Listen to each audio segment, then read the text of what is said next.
Innal hamdalillah nahmaduhu wa nasta'inuhu wa nastaghfiruh. Anak itu lapar, pasti kita makan. Nggak akan dia menahan lapar kayak kita. Percaya itu ya Bu ya? Oke. Kenapa begitu? Karena anak-anak semakin mandiri, otaknya, kemampuan otaknya semakin berkembang. Dan di mana sih bagian otak yang berhubungan dengan kognisi? Adanya di sini Bu. Ini namanya hipokampus. Kita belajar otak sedikit ya Bu ya. Hipokampus ini adalah bagian otak kognitif. Gimana nih? Memasuki usia 4 tahun, piranti otak yang bernama hipokampus ini sudah siap untuk distimulasi secara optimal.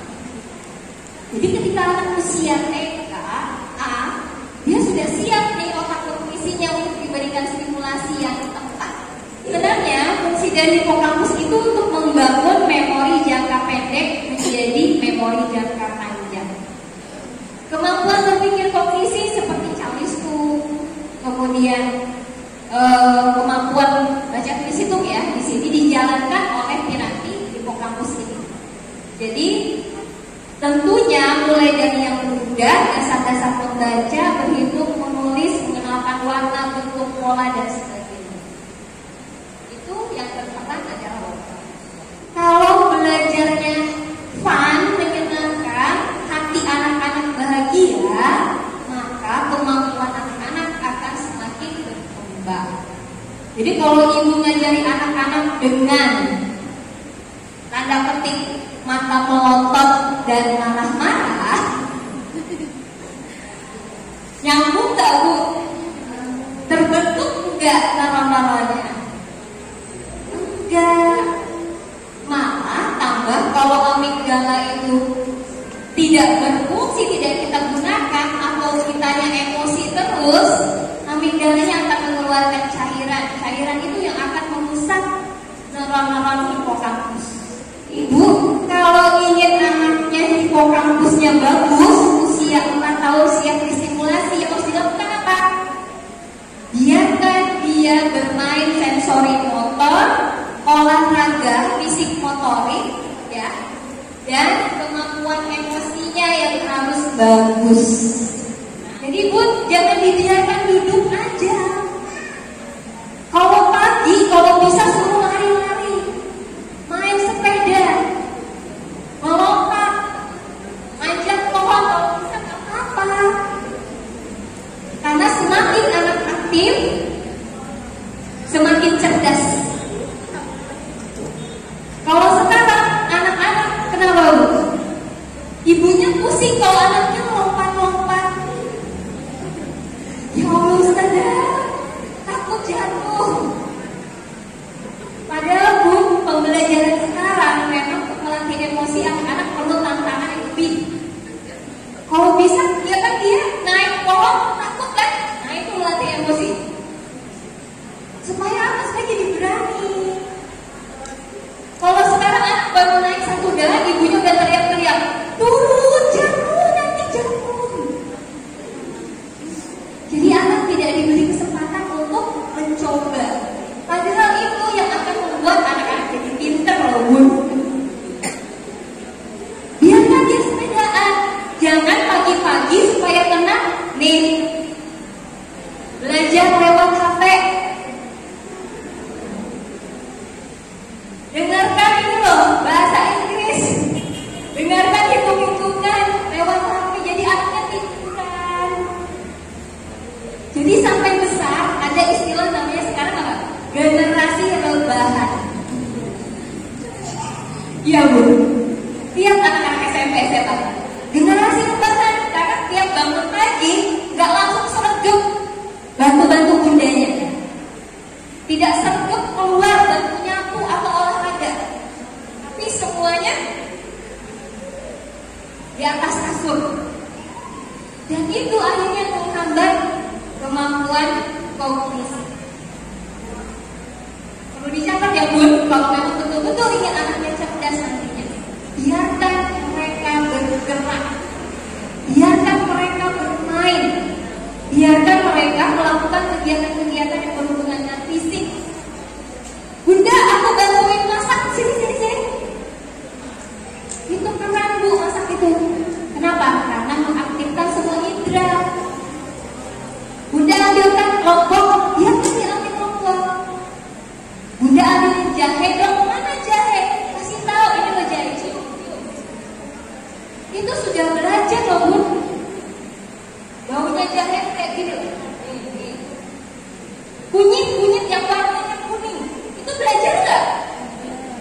wajar, itu belajarnya anak usia dini.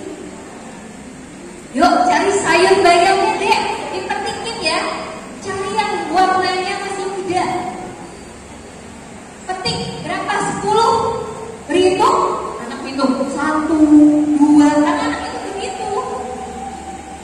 Ambil lompok dan 10. Kalau kita kalah ini hitung sendiri 10. Kalau anak enggak, dihitung beneran. 1, 2, 3. Itu sudah belajar. Dari bangun tidur sudah belajar. Incip yuk, incip. Garam. Mana ini garam apa gula? Enggak diincip. Kalau garam rasanya asin, kalau gula manis dia kan diincip. Itu namanya belajar dan mengembangkan kemampuan. Jadi kalau anak-anak sering distimulasi begitu, insya Allah nanti anak-anaknya jadi cerdas, Bu. Siap untuk belajar lebih tinggi lagi. Nah, lanjut lagi. Masih fokus ya. Jadi di sini antara aktivitas cerebellum yang berhubungan fisik motorik dan amigdala yang berhubungan dengan emosi, hipokampus ini mendesain namanya irama emosi yang teratur dan halus. Jadi kalau Bunda selalu melatih mereka aktivitas fisik, kemudian Bunda berbicaranya dengan lembut, Bunda tidak jarang marah-marah, anaknya itu akan stabil emosinya. Begitu. Karena biasanya kalau kita sebagai ibu itu ngomel terus, kalau menurut anak-anak, kalau dengar suara Bunda itu sakit telingaku. Aduh, ini belum deh. Nyuruh makan aja kita harus teriak. Ada hati-hati ya Bu, bahaya.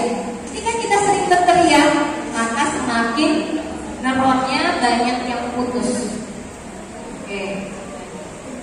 Jadi kemampuan keterampilan. Nah, kalau sudah bisa menulis, TK SD ya. Kalau bisa SD itu diajari tulis halus. Supaya apa? Itu juga melatih emosi. Kita juga pun, sekarang zamannya komputer, kita belajar untuk menulis halus supaya emosi kita juga tidak meledak-ledak. Apa sih fungsinya kognitif? Sekarang kita lihat fungsinya. Satu, perhatian.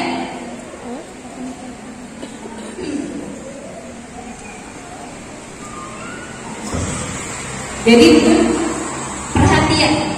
Kemampuan kognitif pertama adalah fokus. Anak-anak yang punya kemampuan konsentrasi bagus, perhatian yang bagus, berarti kognisinya bagus. Tapi sekarang banyak kemampuan kognisi itu tidak terasah karena anak-anak kebanyakan main gadget. Main gadget, anak-anak memang fokus ya. Seaktif apapun kalau dikasih main ini, anak-anak bisa diam. Tapi dampaknya, kemampuan konsentrasinya, anak-anak kita hanya 2 menit. Makanya kalau menurut Ibu Elisman disebutnya generasi 2 minutes mind. Itu anak-anak yang hanya bisa konsentrasi sebanyak 2 menit. Dan kalau sudah seperti itu pun, hati-hati, anak-anak akan susah sekali untuk bisa membaca dan menulis. Walaupun ibu drilling terus-menerus, dia akan mengalami kesulitan.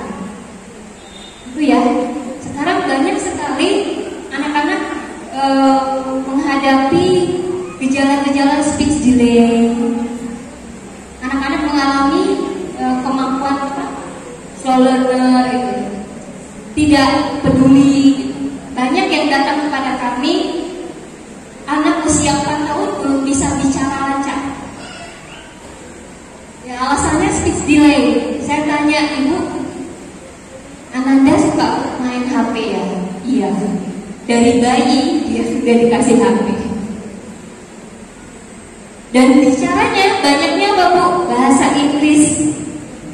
Tapi bahasa Inggrisnya belum jelas. Kenapa? Karena memang bahasa Inggris Jadi bukan bahasa Inggris, bahasa ibu. Padahal kalau seperti itu akhirnya anak-anak juga susah untuk mendengar instruksi yang berbahasa Indonesia. Nah itu yang harus kita perhatikan. Boleh mengajarkan bahasa Inggris, tapi juga bahasa ibu harus diajarkan, ya. Perhatian ini merupakan penyeleksi rangsangan yang nantinya menjadi fokus perhatian. Yang dimaksud berupa bau, suara maupun gambar. Jadi anak-anak yang konsentrasinya bagus, dia bisa belajar di mana saja. Walaupun rame, dia bisa fokus. Walaupun ada gangguan suara, gangguan bau dan sebagainya, dia bisa fokus. Dan itu adalah kemampuan kognisi pertama yang harus kita stimulasi. Makanya memang proses pembelajaran anak-anak ya, yang sentra, yang tidak ada sekat, itu sebenarnya dalam rangka melatih kemampuan ini, kemampuan fokus atau perhatian. Yang kedua adalah memori dan daya ingat. Ini sekarang sebenarnya lagi dikembangkan ya Bun, dengan merebaknya sekolah-sekolah tahfidz. Sekolah tahfidz ini kan berhubungan dengan kemampuan daya ingat. Jadi kalau misalnya ibu ingin anak-anaknya itu pintar menghafal, dari kecil sekarang selain diperdengarkan, dia banyak bergerak. Karena anak-anak yang pandai bergerak, fisiknya bagus, kemampuan fisik motoriknya bagus, itu insya Allah kemampuan kognisinya bagus. Jadi kalau anak bergerak tuh bersyukur ya Bun, alhamdulillah. Anak mau lari-lari, mau olahraga, gak duduk aja. Tapi kalau anaknya gak mau, malas, diem aja. Itu yang harus kita stimulasi supaya dia mau bergerak. Kemudian apa lagi? Kemudian fungsi eksekutifnya apa di sini? Jadi fungsi eksekutif ini merupakan fungsi yang mengarahkan manusia untuk menjadi perencana dan melaksanakan sesuatu yang telah ia rencanakan. Jadi kemampuan kognisi itu apabila bagus, dia akan menjadi seorang perencana. Kemampuan merencanakannya bagus dan sebagainya. Kemudian juga hubungannya dengan kemampuan berbahasa. Ya Bu, literasi berbahasa. Jadi anak-anak yang punya kemampuan ini, anak-anak yang kognisinya bagus, itu juga akan mampu menyusun kata-kata menjadi bahasa yang bagus.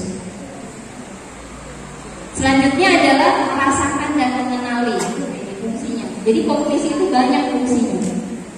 Untuk merasakan dan mengenali. Jadi kehadiran fungsi kognitif ini membuat seseorang bisa merasakan dan mengenali sesuatu, segala sesuatu di sekitarnya. Misalnya membedakan antara jeruk dengan lemon.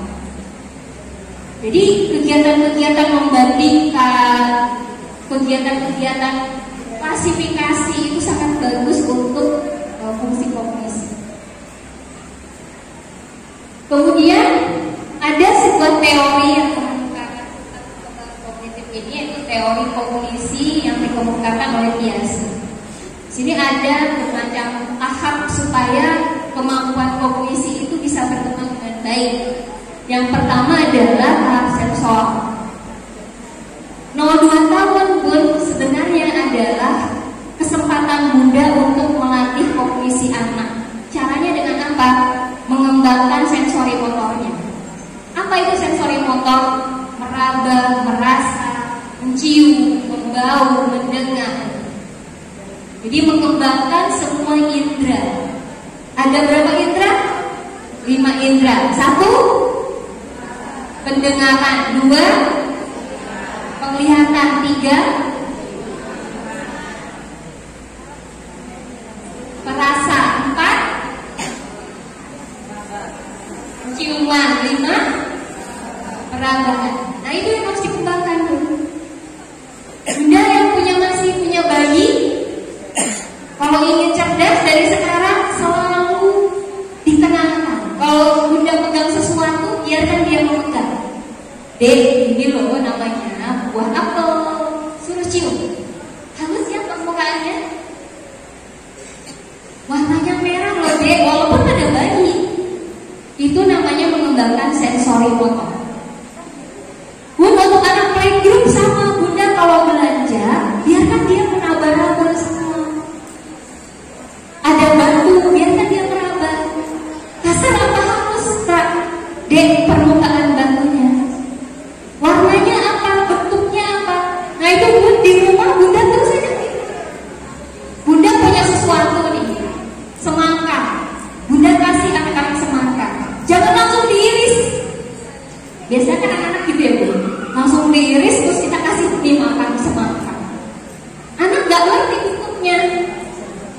Sebelum itu kita libatkan anak-anak. Bunda belanja buah semangka. Ini loh, bentuknya apa Kak? Ah, Masya Allah, bulat. Berat ya. Warnanya apa? Sambil Bunda mau siap-siap ngiris.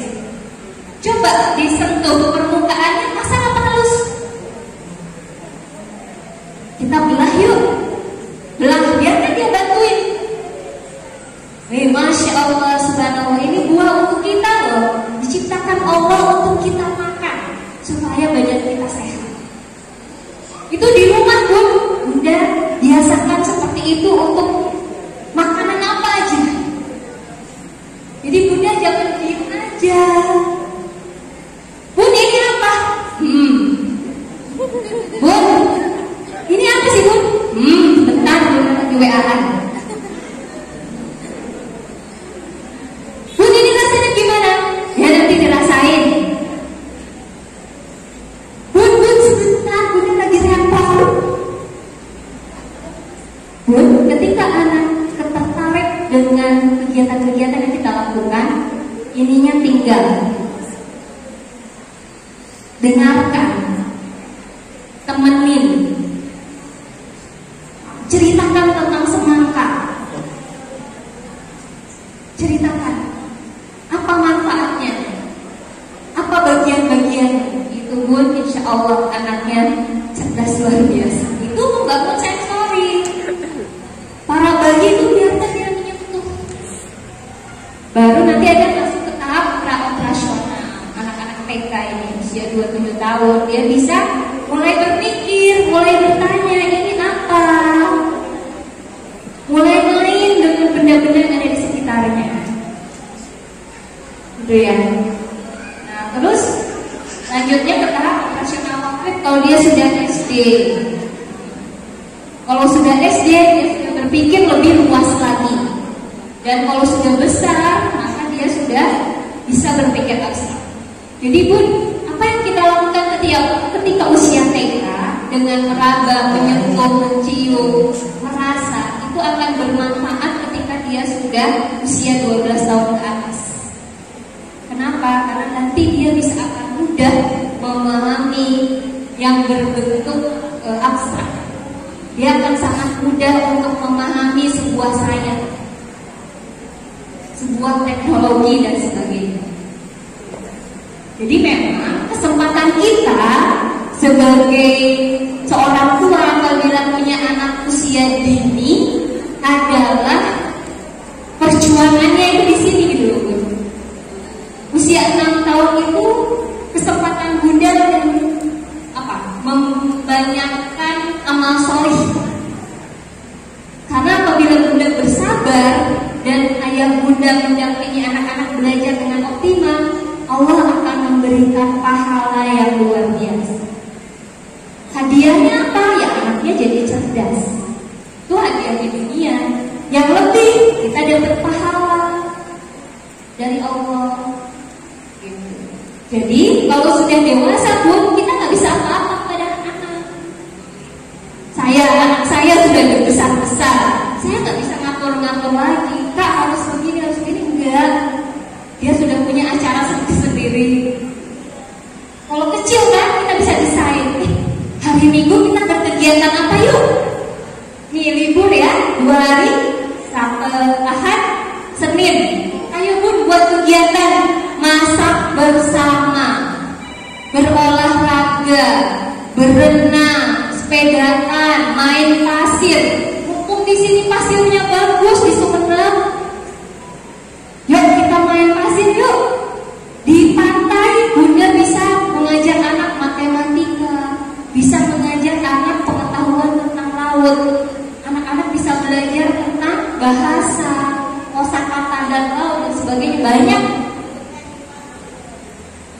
Yang penting apa?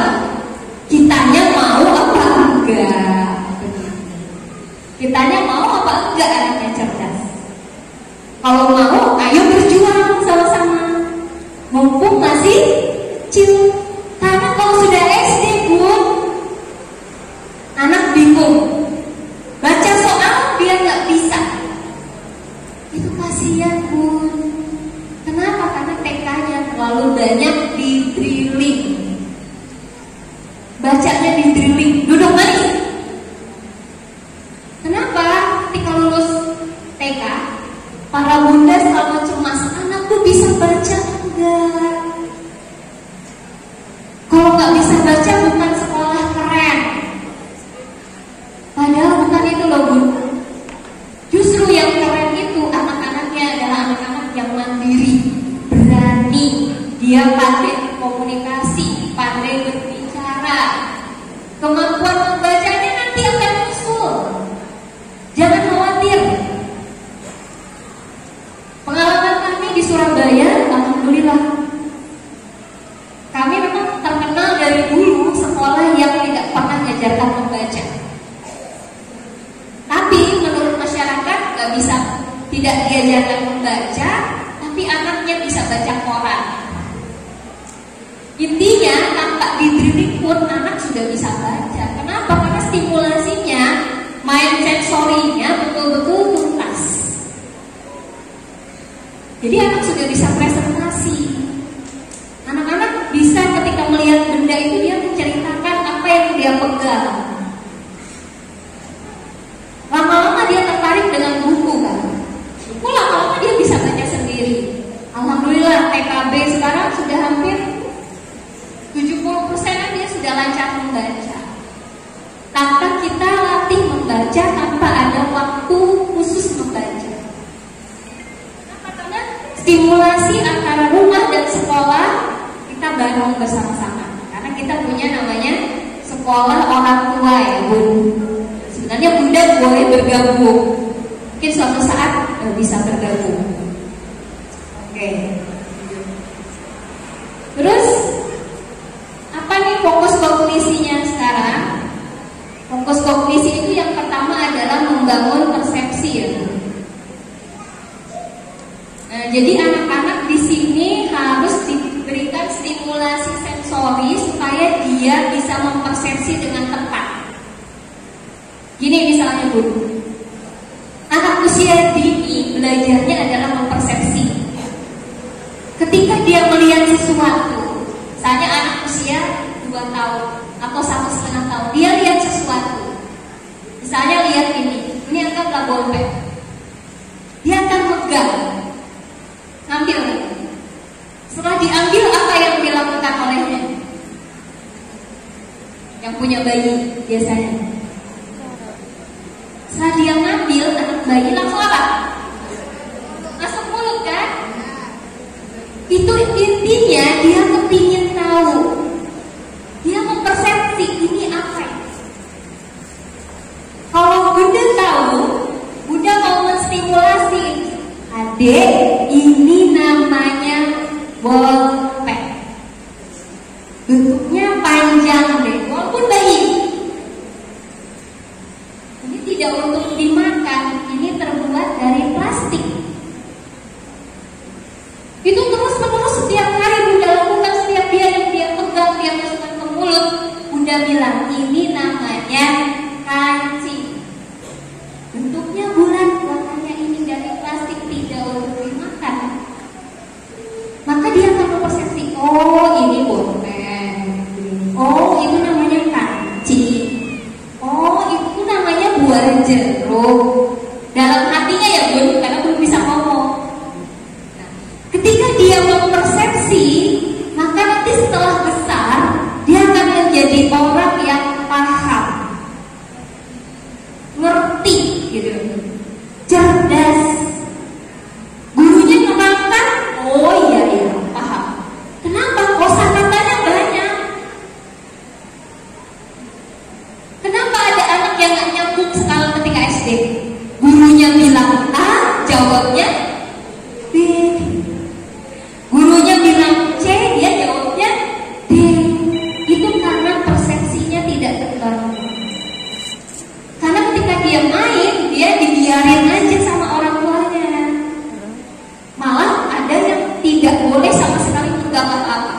Setiap dia pegang sama bundanya diambil dibuang. Jangan jijik, jijik.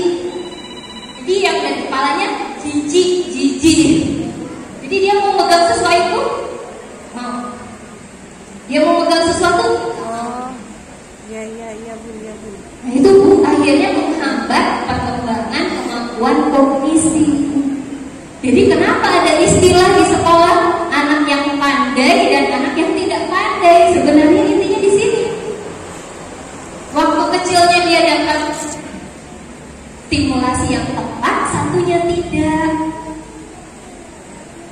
Berarti kan kita sebagai orang tua harus bertanggung jawab. Yang kedua adalah physical knowledge-nya. Kita harus kenalkan pengetahuan tentang sains fisik. Kenalkan dengan ciri-ciri, sifat-sifat, benda-benda yang ada di sekitar. Bu, setiap pegang. Saya bilang setiap bunda jalan-jalan kepada anak-anak atau ayah, jangan berhenti bicara. Lihat sesuatu yang menarik buat anak-anak, misalnya semut. Biasanya anak kalau lihat jalan, lihat semut langsung jongklok satu. Pasti dia diem. Itu tandanya ingin tahu. Kita ikut jongklok pun. Kalau ada waktu, apa kak yang dilihat enggak? Semut ya? Semutnya ada berapa? Semutnya lagi apa? Coba dilihat sarangnya. Kalau bunda keren lagi, kita cari yuk kaca pembesar, kita lihat kakinya semut ada berapa. Walau bu, kok akhirnya bu katanya bikin anaknya pintar. Terus begitu. Apa bunda pergi kemana? Lihat daun. Di sini kan banyak cemara ya bu. Nah, cemara-cemara kecil yang buahnya berjatuhan itu, yang kayak durian itu, sekarang dijual mahal loh bun untuk TK-TK. Namanya Katerospa, ya pak. Itu satu biji jualnya berapa tuh kalau di Surabaya? 150 rupiah. Kalau beli 10 itu 1.500. Padahal di sini banyak. Itu dipakai apa? Pakai belajar anak. Dia menyentuh, permukaannya kasar, bentuknya kecil, bisa dipakai berhitung, bisa dipakai menyusun huruf, bisa dipakai untuk klasifikasi biji-bijian. Itu jadi mainan, nggak usah beli pun sekarang. Pergunakan media-media yang ada di sekitar. Daun-daun cemara dipakai, batu-batuan, pasir, terus biji-bijian, mulai dari biji sawo. Biji sawo itu dikumpulin, tutup botol kayak gini, warna-warni dikumpulin, nanti bisa jadi klasifikasi, bisa jadi hitungan. Cuma kita itu, ya itu bu, rezeki anak-anak ya. Kalau anaknya dapat rezeki ibu yang ayah bunda yang rajin, ayah bunda yang peduli, maka anak itu akan bahagia, ya Allah. Karena anak-anak juga gak milih, gak bisa milih ya, aku mau bunda yang rajin, ayah yang rajin kan gak bisa. Jadi bun, ayo bun, berikan yang terbaik buat anak-anak supaya apa? Nanti ketika di hadapan Allah kita bisa mempertanggungjawabkannya. Saya sudah mendidik mereka dengan sepenuh hati, sepenuh jiwa. Masa gurunya yang perhatian kepada anaknya, kita sebagai ibunya gak perhatian? Kan lucu ya? Justru kita yang harus lebih perhatian sama anak. Siap bun, jadi bunda yang keren, yang rajin, insya Allah. Itu ya, insya Allah. Nah, terus juga logik matematikanya harus dikembangkan bun. Ajak membandingkan. Jalan bun keluar. Pohon itu lihat, pohon mangga. Pohon mangga yang paling tinggi mana? Pohon mangganya yang paling kecil mana? Ambil daun-daunan, barisan, coba disusun dari yang tinggi sampai yang panjang sampai yang pendek. Terus klasifikasi, yuk bantu bunda yuk beres-beres.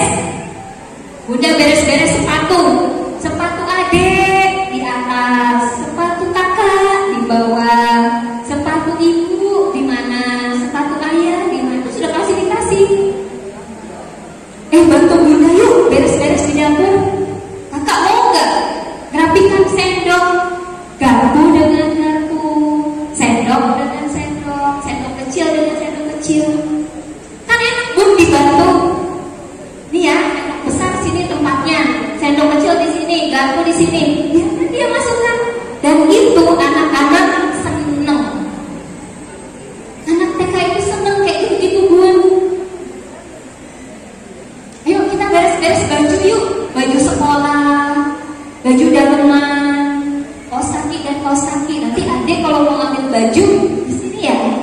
Cara ngambilnya gini ya. Nanti dikembalikannya ke tempatnya ya. Piring dengan piring, mangkok dengan mangkok. Itu pembelajaran yang sesungguhnya dan itu melatih kemampuan kognisi untuk logik matematik. Jadi anak-anak nanti jago olimpiade bun. Mau masuk olimpiade matematika dari TK nih dilatihnya. Bukan ujung-ujung latihan soal. Ya, oke. Mengurutkan, klasifikasi dan sebagainya. Terus apa? Pola-pola.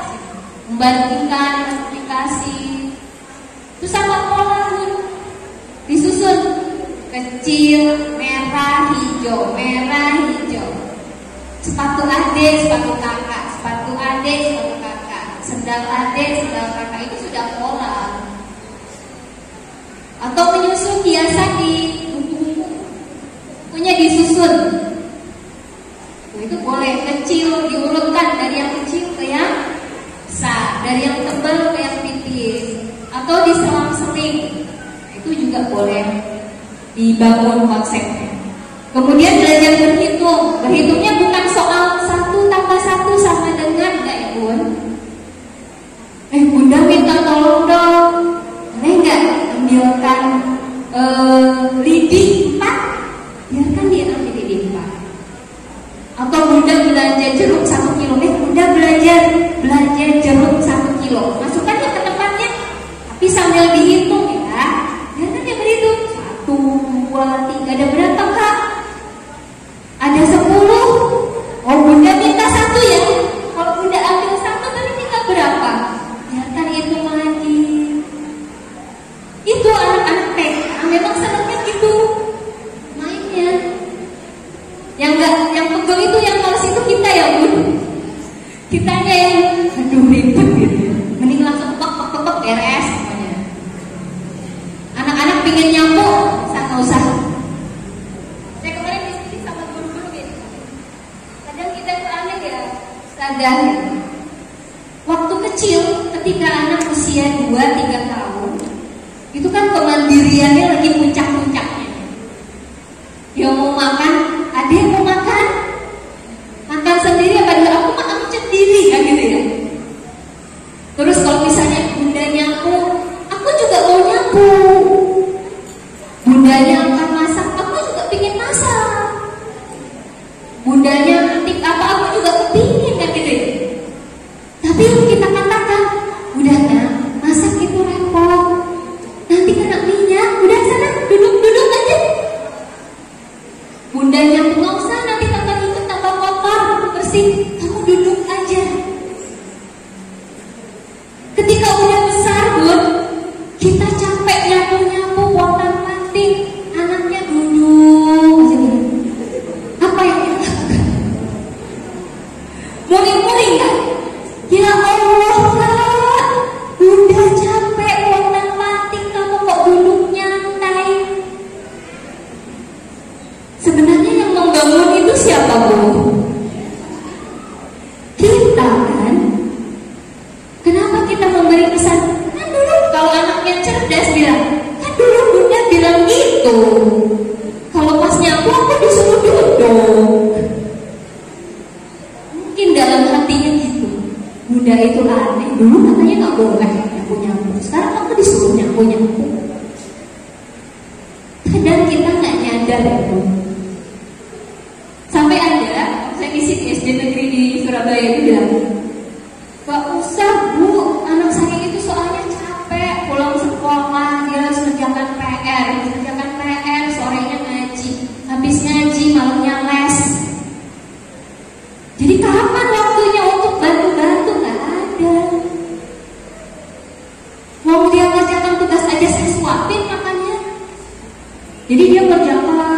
sama ibunya, lu udah kelas berapa? Udah SD bu. Yang terjadi anaknya nggak bisa kerja, percuma nanti bu, pintar tapi nggak bisa bekerja. Kalau ingin sukses, ya pintar, ya pandai bekerja, ya bu. Makanya tugasnya nih dari usia dini, bukan nanti kalau udah besar. Mengembangkan konsep waktu juga dilatihkan. Oh, siang, pagi, siang, malam, jam baru dikenalkan. Ini namanya jam 7. Nanti masuk sekolah jam 7, angka jam panjangnya ada di angka 7. Boleh dikenalkan. Konsep ruang, bentuk-bentuk, persegi, bulat dan sebagainya. Nah, sekarang representasi knowledge. Di sini anak-anak diminta gini bu, mengembangkannya. Biarkan dia mengamati sesuatu. Misalnya ini air, coba dilihat. Nah, ini apa namanya? Botol. Biarkan dia nyentuh, biarkan dia lihat. Setelah itu kasih kertas, gambar ya. Jeruk, apel, mau nggak gambar itu? Awal-awalnya mungkin tidak akan berbentuk ya bun. Coba anak klik, mundur, cek. Ini gambar apa nak? Ikan. Bentuknya apa? Benang kusut. Jangan diketawain ya. Mana ikan? Dia belum mampu untuk merepresentasi karena persepsinya belum matang. Supaya matang persepsinya apa? Seringkan lihat ikan. Kalau udah lihat ikan, biarkan dia lihat bagian-bagiannya. Ini kepalanya, ini siripnya, ini ekornya. Nanti lama-lama dia bisa menuangkan, bisa merepresentasi lewat gambar. Saya punya murid itu, dia bisa menggambar sampai detil. Dia menggambar kota. Kota itu di pas Bundaran Waru itu. Bundaran Waru itu kan ada gedung namanya gedung apa? Yang mall itu namanya City Mall itu. Dia bisa menuangkan gambar TK. Bayangkan. Keren banget sampai saya terharu ya Allah. Nah, bisa gambar kayak gini. Berapa kali sama ayahnya muter di situ? Hampir tiap hari dia muter di situ dan dia perhatiin. Sama ayahnya selalu diceritakan. Dan dia bisa menggambar itu. Ada juga bisa gambar apa tuh? Mobil pemadam kebakaran, ada tetes airnya satu. Luar biasa. Itu apa bu? Di rumah sama ayah bundanya selalu dikenalkan nama-nama bunda, selalu dilihat, selalu diceritakan. Nah, itu yang harus kita lakukan supaya anak-anak nanti siap menghadapi abad 21. Oke, critical thinking. Nah ini nih bu, bagaimana anak-anak berpikir kritis.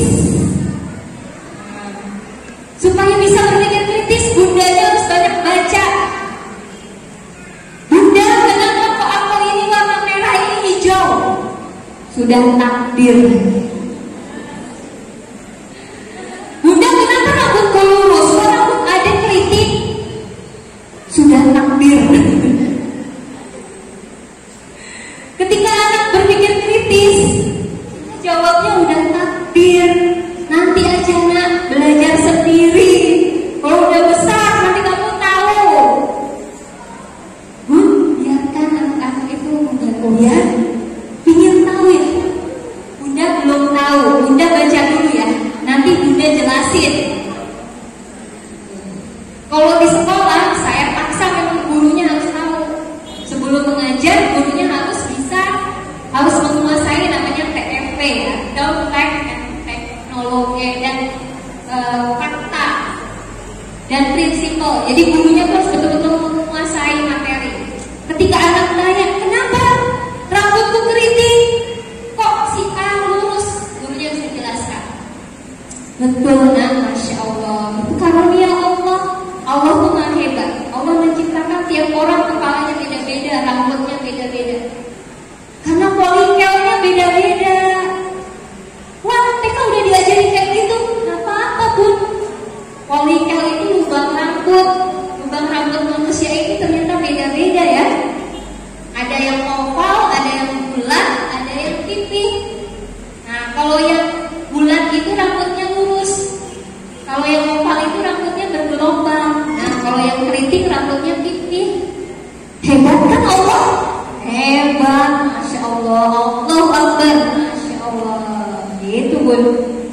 bunda bisa melatih anak berpikir kritis.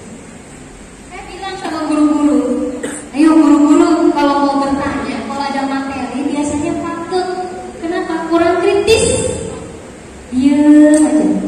Memang dididiknya dulu jadi kurang kritis ya bun. Coba bunda jalan-jalan ke Candi Borobudur. Bun, ada yang tanya-tanya nggak? Gimana ya Pak cara bikinnya dinding ini sampai kuat? Kata guru-guru enggak, pokoknya sampai atas aja bu. Pokoknya bisa berfoto di depan candi. Tanpa kita ingin tahu, terdorong untuk tahu siapa yang mendirikan, tahu berapa sih adanya. Dulu sebelum ada Candi Borobudur itu apa sih di sini? Itu kebiasaan orang Indonesia, tidak kritis. Karena dulu kalau kritis mesti dimarahi ya bu sama orang tua kita. Ini apa? Cerewet, terdiam. Akhirnya nggak mau tanya karena takut. Akhirnya takut salah itu nempel pada kita. Padahal berpikir kritis itu dibutuhkan di abad 21 supaya kita tidak tertindas terus ya bun. Kita sekarang jadi negara tertindas terus, jadi bangsa yang tertindas. Dia apa-apain diem aja. Oke, lanjut ya bun. Nah yang terakhir adalah conventional social knowledge. Ini ya. Conventional social knowledge itu belajar tentang dunia di sekitarnya. Bun, anak-anak diajak untuk berpikir. Coba dilihat apa yang dilakukan oleh para anak gelandangan itu ngapain ya? Dia kok minta-minta uang di jalan. Kira-kira kenapa ya? Orang bilang ya mungkin dia nggak punya uang. Ya, kemana ya ayahnya? Kemana ya ibunya? Tapi kamu bersyukur ya masih punya ayah ibu. Jadi kalau saya bicara sama ponakan saya, kenapa tar? Kok ada ya orang pakai topeng terus nyanyi-nyanyi minta-minta gitu? Mungkin dia nggak punya uang wah. Ya, tapi kenapa kira-kira kok nggak punya uang? Dia tidak mau belajar, tidak mau sekolah. Berarti kita harus sekolah ya yang bagus ya supaya kita bisa menjadi orang yang bermanfaat, tidak minta-minta, tapi kita bekerja. Itu bukan pekerjaan ya wah minta-minta itu ya bukan. Jadi kita harus bekerja itu kayak gini. Kita jelasin, diskusi. Itu supaya conventional social knowledge-nya dia lebih peka dengan baik ayah bunda itu ya tidak banyak, tapi mungkin kita bisa diskusi lebih banyak lagi. Wabillahi taufiq wal hidayah. Wassalamualaikum warahmatullahi wabarakatuh. Baiklah, demikian materi dari narasumber kita pada hari ini ya. Selanjutnya memasuki sesi tanya jawab. Saya mengapresiasi dan berterima kasih pada para pendidik ataupun pihak sekolah dari Yabunaya Sumeneb karena telah mengadakan acara yang cukup membantu para wali murid di sini. Bagaimana seharusnya kita sebagai orang tua untuk mendidik anak secara fitrah.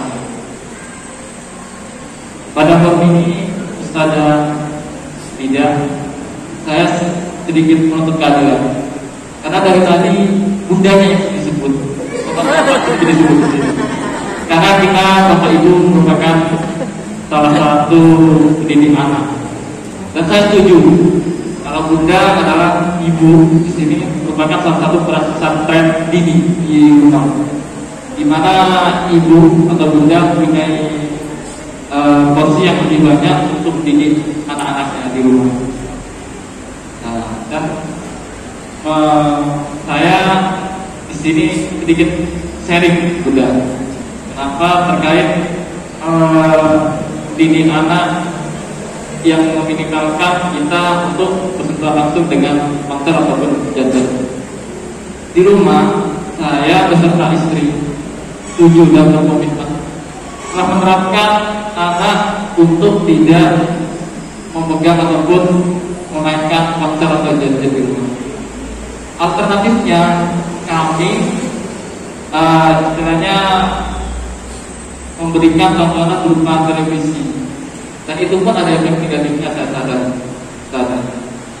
Dan sampai saat ini alhamdulillah anak saya cukup aktif, dan saya merasakan efek dari itu. Dan kita sedikit kerepotan di sini terkait aktifnya anak kami. Kenapa? Oke lah, secara motorik anak saya cukup di atas teman-teman sebayanya di rumah. Dan yang saya minta solusi untuk Ustazah Wida di sini, anak saya itu terkait manajemen emosinya. Dia kalau diarahkan sedikit emosinya meledak-ledak. Dan mungkin kelemahan dari kami, anak-anak kami sedikit jika mau diarahkan itu ada pemaksaan ataupun dengan ada yang sedikit memaksa. Gimana menyikapinya agar anak kita bisa sesuai dengan arahan kita untuk melakukan kegiatan-kegiatan di rumah. Terima kasih. Assalamualaikum warahmatullahi wabarakatuh. Baik, terima kasih kepada Pak Mari. Nah, di sini pertanyaannya, bagaimana seharusnya mendidik anak secara fitrah dan bagaimana solusi untuk memanage emosi anak ya Pak? Ya, dihasilkan oleh Ibu. Terima kasih Bapak Fahri, pertanyaan luar biasa. Sebelumnya yang betul, usia di bawah 6 tahun, pendidikan yang harus diberikan bukan hanya sama bunda sebenarnya Pak. Ayah bunda harus 50% sama, porsinya sama. Jadi bunda dan ayah betul-betul harus kerjasama. Alhamdulillah Bapak dan istri sudah bisa klop ya, mendidik anak-anak sesuai dengan yang kita harapkan. Bagaimana kok anak-anak usianya 3 tahun atau 4 tahun? Mau 4. Anak aktif, alhamdulillah. Jadi di sini tugas ayah bunda betul-betul dituntut untuk lebih kreatif lagi. Yang pertama, memang diarahkan untuk mengajak anak-anak setiap hari untuk berolahraga, bermain sepeda, kemudian main air, pasir, bermain mengenalkan nama-nama bumbu kayak di dapur tadi, itu akan mengurangi emosi. Jadi sebenarnya main-main sensori seperti main pasir, main air, kemudian main play-doh, gitu ya, tepung atau tanah liat, kemudian juga kegiatan-kegiatan menyikat, gitu kan? Menyikat ya, menyikat santai, kemudian fokus untuk kegiatan berolahraga, memanjat, meluncur, melompat, itu harus sering dilakukan. Mungkin bisa jadi putranya Pak Fahri punya potensi kemampuan kognisinya akan lebih kalau diarahkan dengan benar. Karena biasanya pengalaman kami ya selama 25 tahun saya mengajar, anak-anak yang dulunya super aktif setelah besar yaitu anak-anaknya sangat cerdas. Dia termasuk anak yang sukses. Alhamdulillah ya. Jadi mereka selalu datang. Terus dulu itu kita udah Masya Allah Pak dengan keaktifannya. Tapi dengan kita paham, oh iya, biarkan aja mereka beraktivitas. Terus anak usia segitu betul-betul memang dia ingin main sesuai keinginannya. Memang disuruh begini dia maunya begini. Aku nggak mau itu. Gambar yuk, aku nggak mau gambar. Modelnya gitu. Jadi bahasanya tidak bahasanya fungsi, bahasanya bahasa ajaran. Ini loh, ayah punya banyak kegiatan Kak. Mau main bola, ini pilih. Mau yang mana? Pasti dia pilih satu.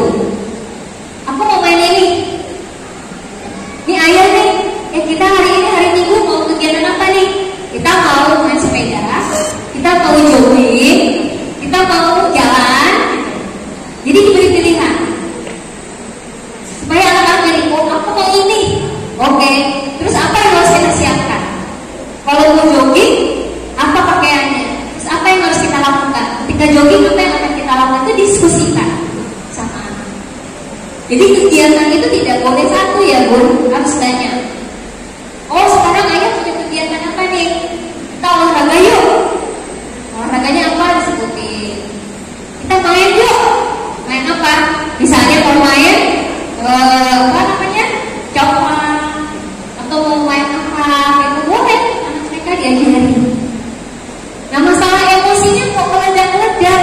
Memang anak usia ini amigdalanya sedang berkembang. Jadi kalau tantrum itu wajar Pak. Nangis gulung-gulung itu sesuatu yang wajar. Karena kemampuan otaknya dari sisi amigdala emosinya sedang berkembang. Nah tugasnya orang tua apa? Tidak boleh terpancing emosi. Ketika anak ngamuk, orang tua jangan ikut ngamuk. Ya. Ketika anaknya marah, ibu nggak usah ngomel kan? Bunda sudah bilang nggak akan nyampe. Yang dibutuhkan oleh orang tua apa? Tenang. Kenapa Bun? Tapi memang ada murid, ada anak kita yang auranya kuat banget. Ya. Jadi maksudnya kalau dia rewel, kita lihat kita juga ingin marah. Iya nggak? Nah, kalau auranya kuat itu Bu, calon pemimpin karena dia punya wibawa. Jadi jangan merasa ya anak ini yang kalau lihat di masjid. Jadi Bu supaya karena otak kita itu punya namanya neuron cermin. Neuron cermin itu pulang. Contoh nih Bunda kalau di rumah ayah datang ke rumah, ayah capek, ayah wajahnya cemberut. Bunda nggak akan senyum ya. Bunda juga akan cemberut. Tapi kalau ayah pulang assalamualaikum Bunda, pasti Bunda juga senyum. Gitu. Atau sebaliknya, ayah datang, Bunda senyum, ayah assalamualaikum. Ayah pasti walaupun capek, ya Bun masih senyum. Itu namanya neuron cermin. Kalau itu bertolak belakang, contoh anak ya, kalau anak bilang sama temannya, pasti jawabnya jawabnya nggak yang lain kan? Kalau jawab yang lain berarti neuron cerminnya nggak berfungsi. Karena menular, ada anak-anak yang kuat ketika rewel itu bisa memacu kita jadi gergetan ya Bun, pingin nyubit, pingin itu bos itu. Lebih baik kita jangan lihat wajahnya, tundukkan pandangan Bun. Anak nangis gulung-gulung berangkat.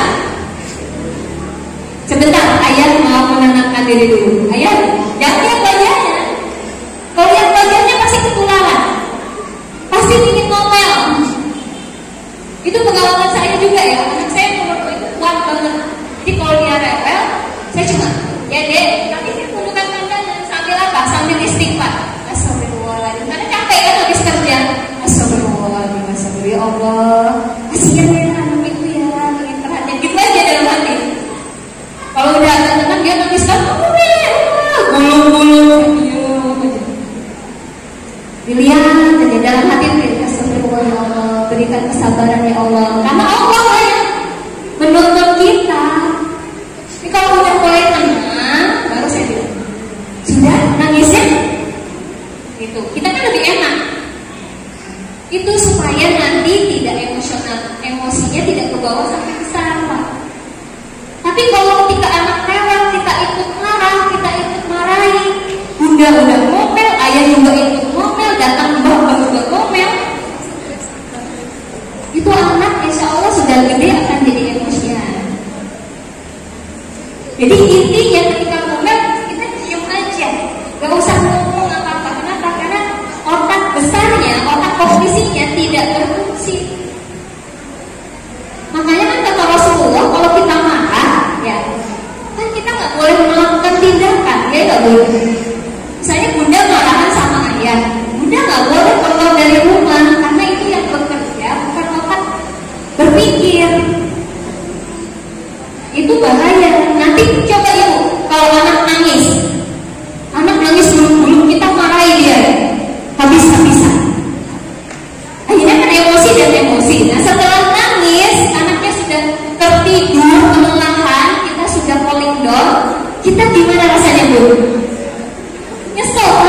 Ya Allah, kasihannya anak bunda. Tadi dimarah-marahin, sekarang dicium-cium. Beli es krim yuk. Mau apa? Inilah bunda. Kadang nggak tahu sih, jadi anak bingung. Oh berarti kalau mau es krim lagi aku nangis lagi dengan bulu-bulu. Intinya itu Pak, jangan dilihat kalau dia marah. Jadi kalau dia marah kita tidak usah ikut campur, biarkan dia tenang dulu. Supaya apa? Supaya nanti dia tidak jadi anak yang emosional. Supaya tidak emosional, latihnya dengan sensori dan fisik motorik. Itu kuncinya. Jadi dengan kesabaran dan doa ya Bun. Kalau saya tambahin doa karena ya Allah, minta bantuan ya Allah, berikan kesabaran ya Allah, supaya tidak kelepasan. Karena kalau lagi emosi itu biasanya kita ngomong, ya Allah nakal, bahaya kan? Bandel nakal, bahaya kan? Nanti anak kita jadi nakal, jadi bandel. Kita nggak mau kan? Lebih baik kita, ya Allah anak sorry, Allah jadi sorry. Kalau anak saya marah lagi itu marah, biasanya saya doakan di depannya. Kalau udah dia nggak bisa diam, ya Allah semoga hatinya diberi ketenangan dengan keras, dengan suara keras sambil ya Allah semoga. Tapi kalau ayah sering ngajak dia bermain, ayah sering ngajak jalan-jalan, sering berdiskusi dengan dia, insya Allah Pak, anaknya tidak akan nakal. Karena anak nakal kebanyakan apa? Kurang kasih sayang dari ayah. Saya kasih resep ya Bun. Anak usia TK, dekatkan anak dengan ayah dan bunda 50-50. Kalau sudah usia 7 sampai 10 tahun, 7 sampai 10, anak perempuan dekatkan dengan ibu 60-40. 60-nya ibu.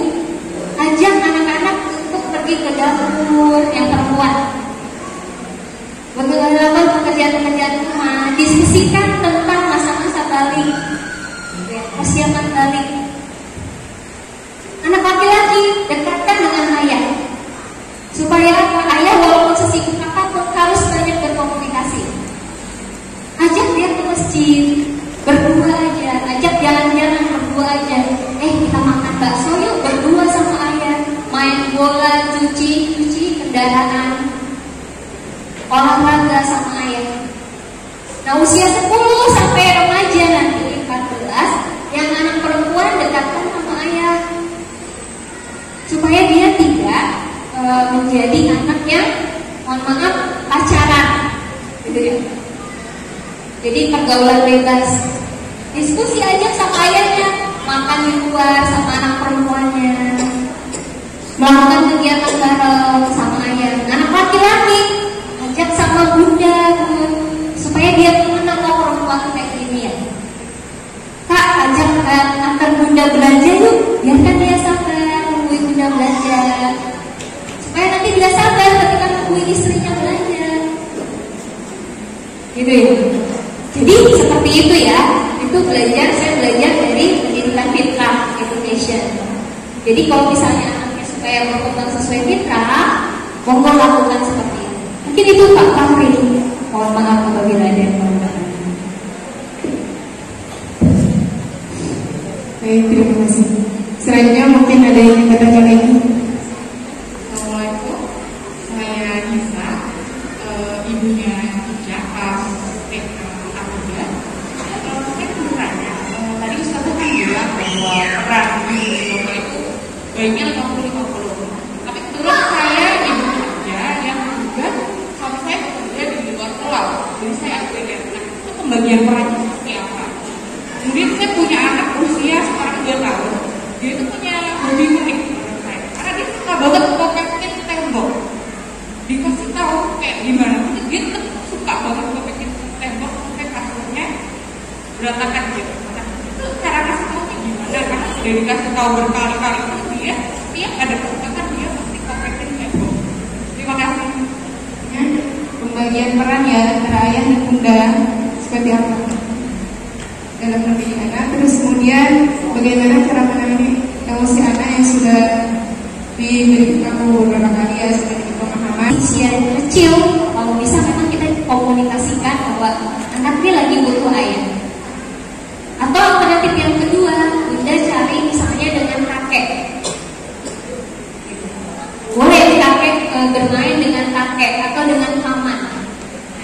terpenuhi dari situ.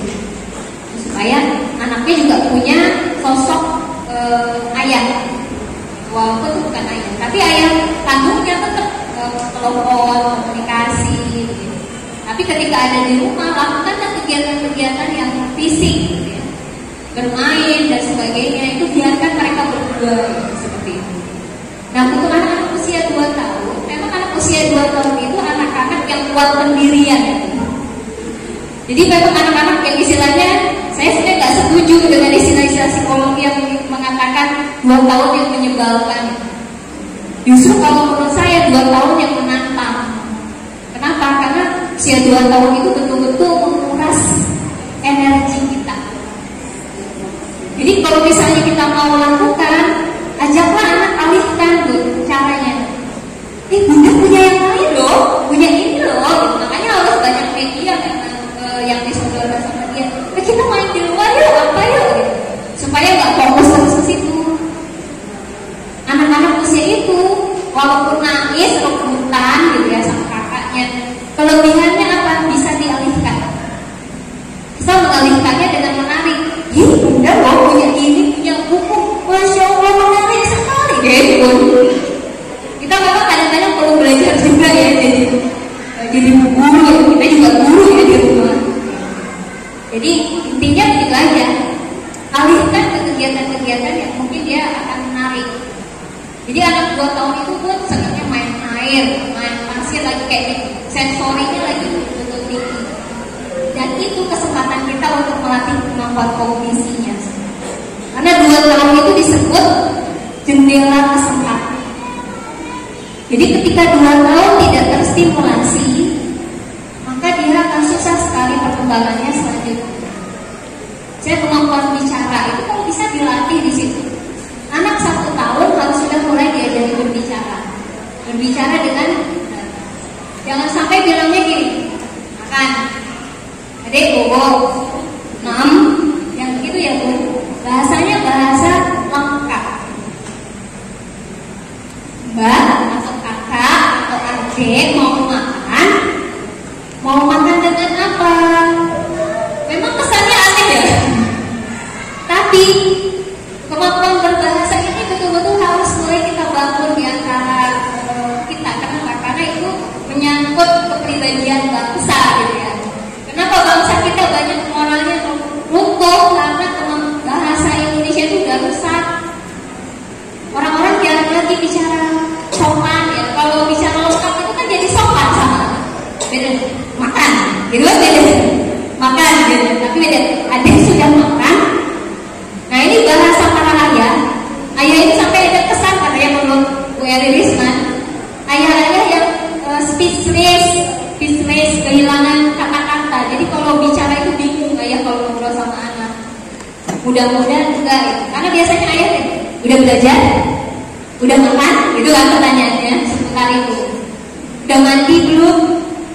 Nah sekarang diganti ayah-ayah yang ada di sini ajak ngobrol, cerita tentang tanaman, cerita tentang binatang. Oh pasti seneng kan? Dan sama ayah itu lebih nurut. Kenapa? Karena ada suara yang membuat anak itu jadi diem katanya. Allah alam ya, Allah ciptakan begitu supaya ayah itu mungkin karena pemimpin ya, jadi lebih berwibawa. Kalau suara ibu cenderung adek, biasanya kalau mungkin anak-anak biasanya tapi kalau ayah adek, ya kerasa takut. Jadi ayah manfaatkan kelebihannya itu dengan cara berbicara, ngajak ngobrol anak-anaknya, supaya nanti anak-anaknya jadi lebih perhatian, lebih fokus ya seperti itu. Jadi gitu ya Bun, boleh dialihkan dan anak-anak melakukan kegiatan-kegiatan yang lebih menarik lagi dari itu. Mungkin itu cara Bu Nisa. Allahuakbar. Terima kasih. Mungkin kesempatan untuk satu penanya lagi. Assalamualaikum warahmatullahi wabarakatuh. Perkenalkan saya Eko, IMC Ibu dari Ananda Naina. Kebetulan saya adalah ibu dari 4 orang anak yang semua adalah alumni dari TK Yabunaya. akibat pembelajaran daring yang pada saat pandemi itu dilaksanakan, akhirnya 3 orang anak saya, yang pertama sampai yang ketiga, yang pertama itu SMA dan yang 2 orang kakak dari Naira itu SD, semua sekarang sudah punya HP sendiri karena kita bapak ibunya kerja, jadi tidak bisa menaruh salah satu HP kita kepada mereka saat pembelajaran. Nah, akibat yang terjadi saat ini setelah pembelajaran daring dan mereka sudah punya HP sendiri, kebetulan internet di rumah saya cukup lancar sehingga mereka itu pada saat di rumah susah untuk mau belajar. Jadi sering bermain dengan gadgetnya. Dan ini juga bisa terjadi pada anak saya. Jadi nularnya pada anak saya yang TK. Jadi pada saat di rumah HP saya yang jadi korban. Ini yang punya HP mama apa Naira? Yang punya HP saya, mama pinjam. Jadi saya kalau butuh harus pinjam dulu, nanti ada info, mama nggak bisa baca, mama baca deh, bentar ya sebentar. Nah, kesulitan saya adalah bagaimana anak itu bisa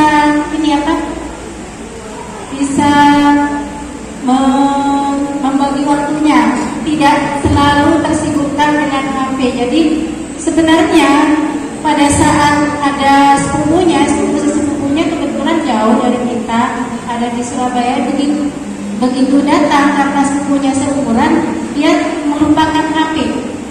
Jadi bisa bermain tanpa HP sehari pun karena dia mampu bermain.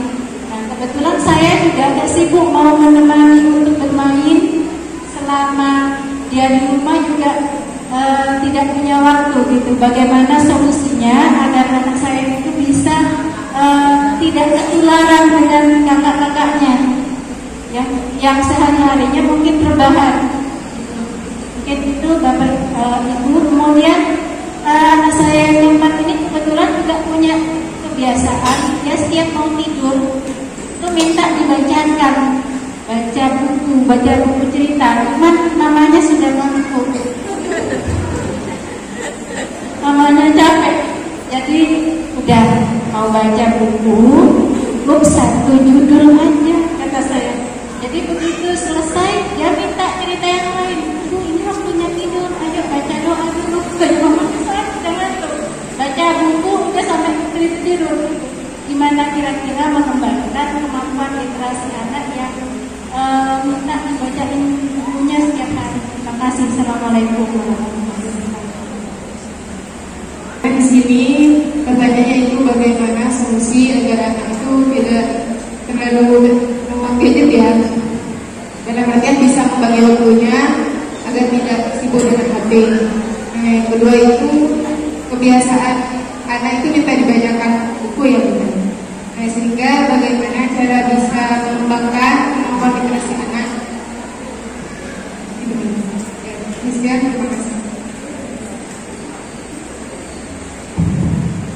Bu Eko, terima kasih pertanyaannya luar biasa. Dampak pembelajaran daring di mana-mana keluhannya hampir sama ya Bu.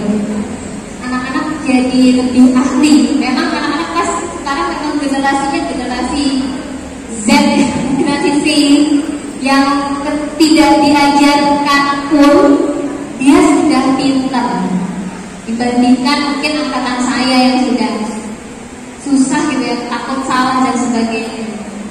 Itu tidak kita pungkiri memang seperti itu. Apa yang harus kita lakukan supaya anak-anak itu juga tidak menjadi generasi rebahan gitu. Mungkin kita banyak bicara ya Bu. Kalau dengan si kakak kita bisa diskusi dengan dia.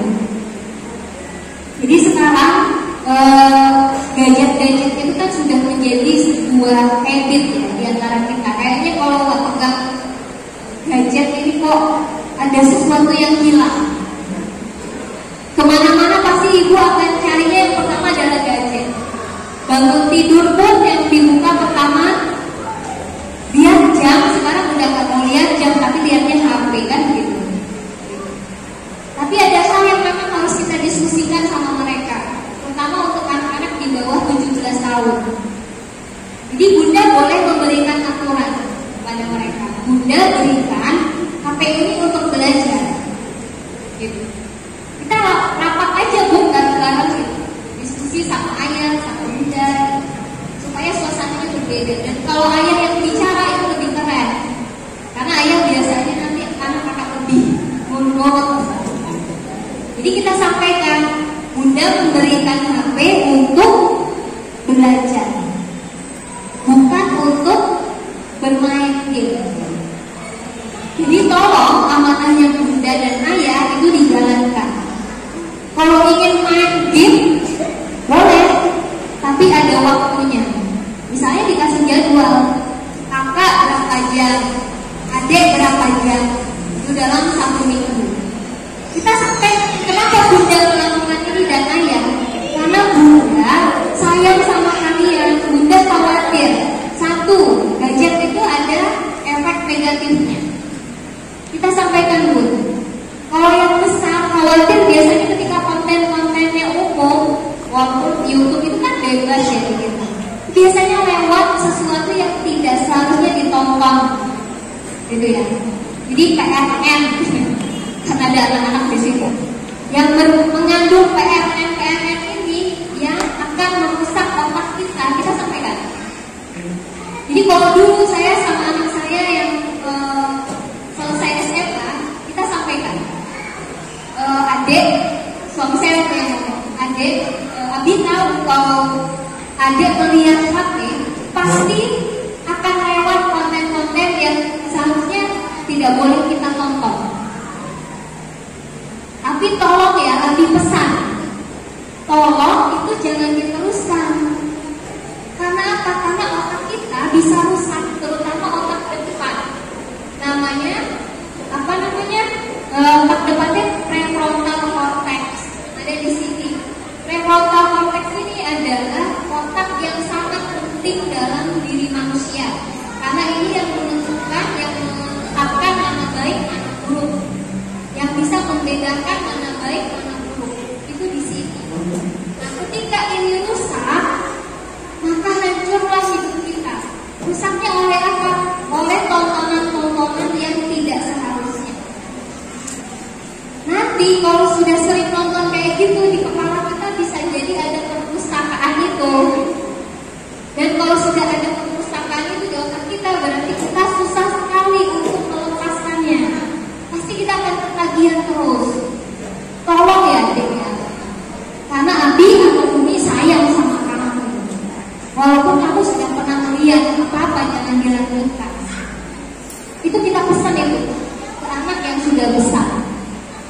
Ke anak yang lebih bawah lagi kita harus sampaikan, otak yang sudah rusak, kena gadget, kena kecanduan. Ciri kecanduan itu apa Bun? Ketika dia tidak main, kita ambil HP-nya, dia ngamuk buluk-buluk.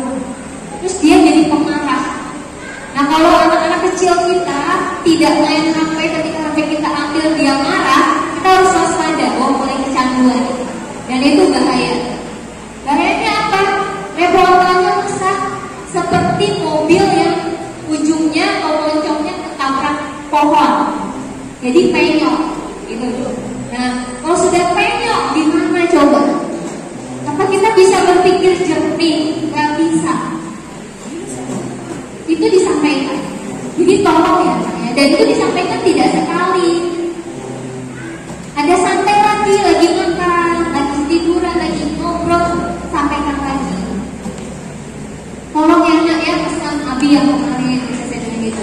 Nanti ini sama Abi gak mau nih rusak otaknya anak Umi, aduh dieman-eman. Dan kita berdoa sama Allah lindungi anak-anak kita dari hal yang buruk. Si Ade supaya tidak kecanduan, kita bilang kakak-kakaknya, Kak, Ade itu masih TK loh, kasihan loh. Kalau dia itu melakukan sesuatu berdasarkan yang dilihat, dia tuh sukanya niru.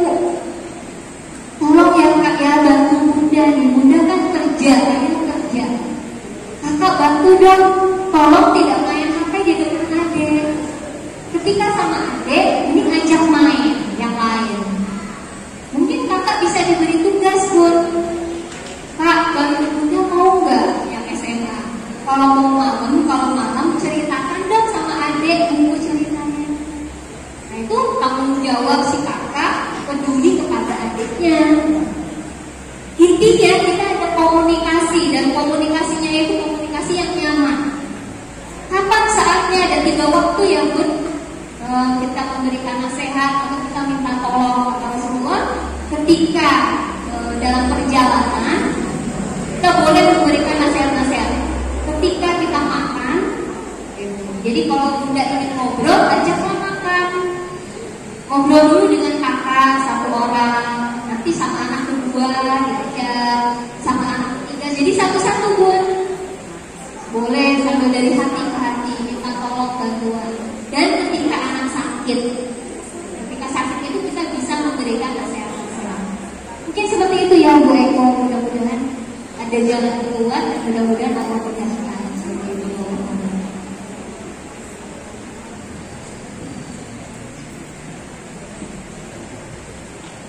Alhamdulillah, demikian ya. Masya sungguh luar biasa materi kita pada hari ini. Dan ayah dan bunda yang dirahmati Allah, dari beberapa materi yang sudah disampaikan oleh narasumber dan juga beberapa pertanyaan yang sudah diajukan oleh ayah dan bunda, dapat saya simpulkan bahwa kemampuan kognitif anak itu merupakan aktivitas mental anak ya, di mana yang membuat suatu individu itu mampu menghubungkan dan mengembangkan peristiwa sehingga mendapatkan pengetahuan setelahnya. Nah, di mana peran kita sebagai seorang ayah dan bunda itu sangat diperlukan oleh anak kita.